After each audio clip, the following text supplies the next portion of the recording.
네, 이제 2022년도 하루밖에 남지 않았습니다. 하지만 연말의 정치권은 여전히 뜨거운 공방을 이어가고 있는데요. 민주당 노웅래 의원 체포동의안 부결의 파장은 물론이고 또 북한 무인기 침범 이슈도 연말 전국을 뜨겁게 만들고 있습니다. 자, 오늘 정치권 이슈 김용태 국민의힘 전 최고위원 또 장철민 더불어민주당 의원과 함께 얘기 나눠보겠습니다. 두 분 안녕하십니까? 안녕하세요. 네, 자 노웅래 의원 체포동의안 부결 관련해서 먼저 얘기를 해보도록 하겠습니다.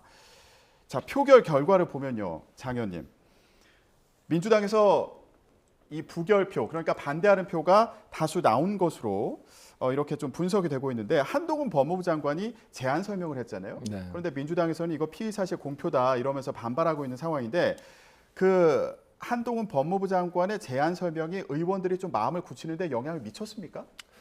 좀 그랬다고 생각이 듭니다. 왜냐하면 사실은 보통의 경우에 법무부 장관이 제안 설명 굉장히 건조하고 아주 이제 간략한 사실 정도만 그 제안 설명하는 것들이 보통 상례인데 사실 한동훈 장관의 이번 제안 설명은 어떻게 보면 이 국회를 자극하고 이 민주당을 도발하기 위한 목적이 굉장히 많이 보였었어요. 그래서 저도 이렇게까지 이 국가 권력이 절제되지 않고 굉장히 이제 권위적이고 폭력적인 모습을 보여주는 거에 대해서 사실 굉장한 문제의식을 느꼈거든요. 그래서 저도 나중에도 듣기도 하고 좀 이렇게 국민의힘 의원들하고 이야기를 해봐도 사실 저런 어떤 이 절제되지 않는 권력의 모습은 사실 굉장히 좋지 않다. 그런 이 위화감을 많이 느꼈다. 그래서 이 저희 당에서 이 가결 투표를 하신 분들이 많은 만큼 국민의힘에서도 부결 투표를 하신 분들도 꽤 있는 것 같더라고요. 그래서 이 의원들이 정말 정제되지 않은 이 권력의 정치 권력, 이 검찰 권력의 모습을 보면서 그런 부분들이 이 체포동의안 그 처리에 이 부결에 큰 영향을 미친 것 같습니다. 예. 지금 국민의힘에서는 이거 이재명 대표 혹시 체포동의안 들어오면 그거 부결하겠다는 사전에 연습한 거다, 예행 연습이다 이렇게 비판하고 있는데 민주당에서 이제 이거 한 장관이 피의사실 공표한 거다. 좀 공방의 초점이 피의사실 공표 문제로 좀 향하는 것 같아요. 예, 이 부분 어떻게 보십니까? 민주당이 지적하는 피의사실 공표 혐의 그런 의혹에 대해서 그렇게 생각하는 부분이 있을 수도 있겠다라는 일정 부분은 공감하는 바는 있습니다만 근데 이 문제는 좀 다른 사안에서 다른 관점에서 좀 봐야 될 필요가 있을 것 같습니다. 말씀하신 대로 노웅래 의원의 체포동의안이 정치 역학적으로 이재명 대표의 어떤 향후 수사와도 정치 역학적으로 많은 분들이 관심이 있어 하다 보니까 국민들께서 헌법기관이 국회의원을 왜 체포하지? 여기에 대해서 많은 분들이 의문을 가지실 거고 그렇다면 응당 법무부 장관이라면 여기에 대해서 국회에 출석해서 이러한 혐의와 이러한 어떤 검찰의 어떤 증거를 가지고 있다. 그래서 이러한 것을 좀 국민들께 알 권리 차원에서 말할 필요도 있지 않나. 저는 많은 국민들께서 민주당이 지적하는 피의사실 공표 혐의 의혹을 계속 말씀하시는데 거기에 공감하기보다는 제가 말씀드렸던 어떤 국민의 알 권리라든지 이런 거에 더 많이 공감하시지 않을까. 그래서 법무부 장관이 물론 발언에 있어서 장철민 의원 말씀하신 대로 좀 더 건조하게 하셨으면 좋았을 것 같은데 그러한 부분에 있어서 좀 차이는 있겠습니다만 전반적으로 노웅래 의원의 체포동의안 부결에 있어서는 민주당의 어떤 굉장히 실망감을 많이 느끼셨을 것 같습니다. 예, 일부에서는 이거 부결 결과가 민주당 내에서 이제 의원들이 아니 이거 이러다가 다음에 내 차례 되는 거 아닌가 이런 식의 위기 의식을 느낀 것도 좀 작용을 했을 거다 뭐 이런 시각도 있어서요. 뭐 내 차례다라고 하는 건 약간 비약이 있는 것 같고요. 근데 방금 말씀드린 것처럼 민주주의가 후퇴하는구나. 라는 그런 어떤 공포감은 확실히 있는 것 같습니다. 그러니까 이 정치 검찰이 사실은 이 죄에 대한 형사범죄에 대한 사실관계도 사실 법정에서 확정이 되는 거잖아요. 근데 이날도 이 한동훈 장관 같은 경우에도 이 녹취록에 대해서 언급하면서 이게 뭐 엄청나게 확실한 증거고 부스럭거리는 소리는 무조건 이 돈봉투고 뭐 이런 식으로 사실은 어떻게 보면 확정되지 않은 사실을 완전히 이미 판단을 법무부 장관이 해버리는 그런 상황이었거든요. 이거는 사실은 정치 검찰이 뭔가 이 의도를 갖고 이야기한다라는 느낌을 굉장히 강하게 받을 수밖에 없는 내용이고 사실은 아까도 이야기했지만 정말 법무부의 역할과 이 검찰의 역할이 이 사실관계를 완전히 확정하는 게 아니라 이후의 재판에서 여러 가지 이 수사 결과들을 정말 재판에서 싸우는 것이 정상적인 민주주의이기 때문에 민주주의가 정말로 파괴되고 있구나라는 그런 공포감은 이 국회에서 많이 공유될 수밖에 없었던 상황이었습니다. 예. 지금 민주당에서 이거 정치 검찰의 행태다 이렇게 비판을 이어가고 있는 상황인데 국민의힘에서는 이거 방탄정당 아니냐 이렇게 또 비판하고 있잖아요. 이런 부분에 대해서 민심을 좀 어떻게 볼 것 같으세요? 저는 뭐 국민의 한 사람으로서 봤을 때 아까도 말씀드렸듯이 노웅래 의원의 체포 동의안이 이재명 대표의 수사하고도 연결되어 있다고 보는 것이 많은 국민들께서 느끼는 바일 거고요. 아무래도 향후에 혹시 있을지 모르는 이재명 대표의 기소라든지 뭐 체포 동의안 혹시 있을 수도 있으니까요. 여기에 대해서 민주당이 한번 정말 연습 삼아서 본인 민주당의 어떤 의원들과 대표를 지키기 위해서 그렇게 한 것 아닌가 이런 생각을 더 많이 가지시지 않을까 그런 생각이 있고요. 제가 한 가지 염려되는 거는 민주당이 과거에는 사실 깨끗하고 도덕적으로 굉장히 진보 정당으로서 어떤 깨끗함을 강조했었는데 최근에 민주당이 좀 그렇지 못한 것 같아요. 과거에 권력형 성범죄라든지 뭐 부동산 투기 의혹, 최근에 노웅래 의원의 개인 비리 의혹이라든지 이재명 대표의 개인 비리 의혹도 이게 사실 민주주의의 어떤 맞서서 싸우고 이런 투사가 아니라 다 개인 비리 의혹들인 것이죠. 그래서 많은 국민들께서 봤을 때 민주당에 굉장히 많은 실망을 하고 있지 않을까 생각이 있습니다. 아무래도 이 상황을 이재명 대표와 연관지어서 이제 얘기를 할 수밖에 없는 게 일단 내년 1월 10일에서 10일 사이에 검찰에 이제 출석을 한다는 거잖아요. 네. 일정을 조율하고 있는 상황이라고 하는데 이거보다 좀 일찍 나갈 수도 있을까요?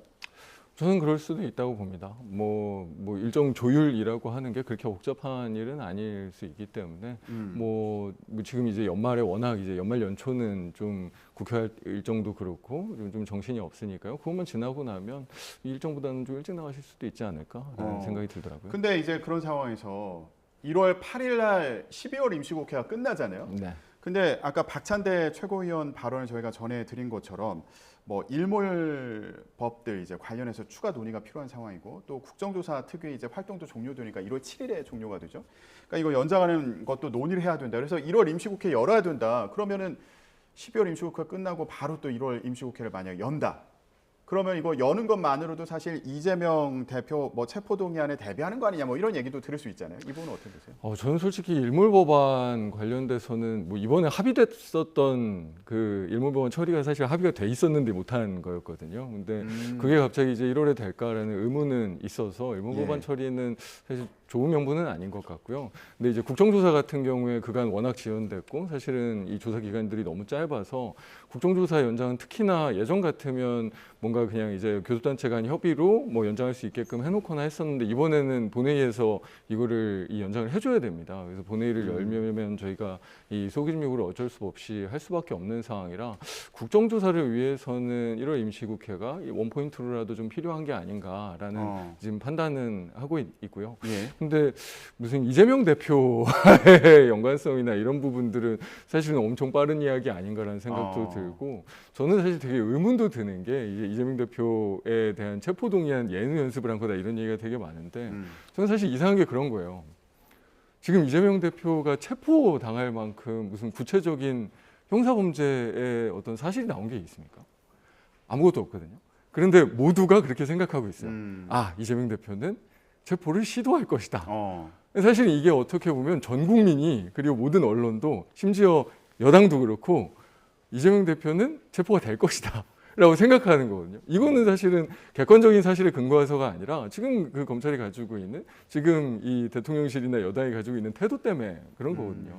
이게 잘 돌아보면 이런 게 바로 이 정치검찰의 행태다라고 저는 오히려 말씀드리고 싶어요. 예, 오히려 이재명 대표가 이제 체포될 거다 이런 프레임이 씌워졌다 이런 말씀으로도 이해가 되는데 글쎄요, 저는 뭐 동의할 수 없고요. 이재명 대표가 굉장히 많은 의혹들을 가지고 있잖아요. 뭐 성남 FC, 대장동, 백현동, 뭐 합숙소 운영.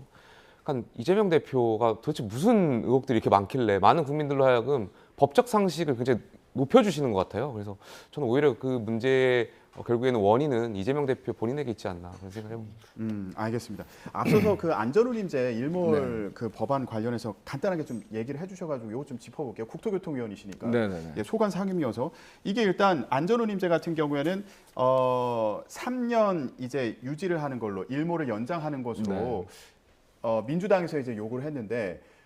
국민의힘에서는 이거 원점에서 재검토해야 된다 이런 입장이었던 거 아닙니까? 근데 합의가 좀 되어 가고 있었습니까? 지난번에 사실은 28일 본회의에서 이 일몰법들을 처리하기로 하면서 안전임대를 처리하기로 합의가 됐었죠. 국토교통위원회 내에서 합의가 아니요. 원내대표 간 합의가 이미 된 상황이고 합의문도 있는 상황이었는데 이번에 이제 끝까지 이제 뭐 그게 어떤 이 맥락이었는지 저희도 정확하게 이해는 못하는데 합의가 파기되면서 이 안전임대 일몰 그 연장하는 것이 이번 본회의 처리가 안 됐습니다. 그래서 지금 법사위에 그대로 있는 상황이고요.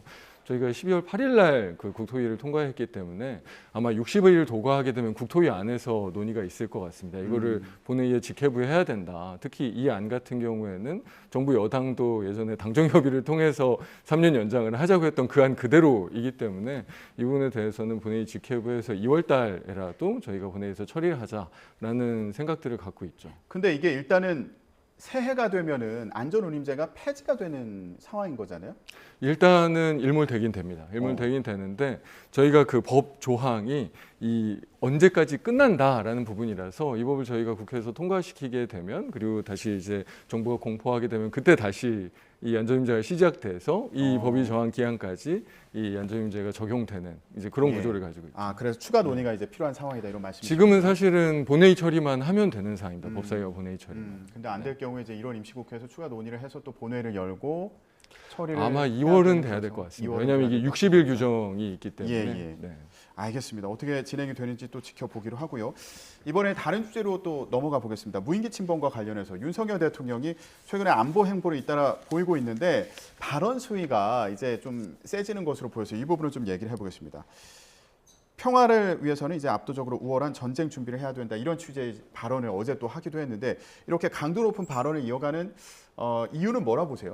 저는 대통령과 그리고 윤석열 정부의 북한의 도발에 대한 강력한 응징 의지를 보여줄 필요가 있다라고 생각합니다. 그런 차원에서도 대통령께서 이런 발언을 하시는 것은 좀 적절하다고 생각되는데 무슨 말이냐면 과거에 이제 지난 정권에서는 사실상 북한의 도발이 있었음에도 불구하고 유화책을 통해서 사실 뭐 평화라든지 이러한 대화를 강조하면서 계속해서 북한의 도발에도 어떤 실질적인 대응을 하지 못했던 것이 사실이잖아요.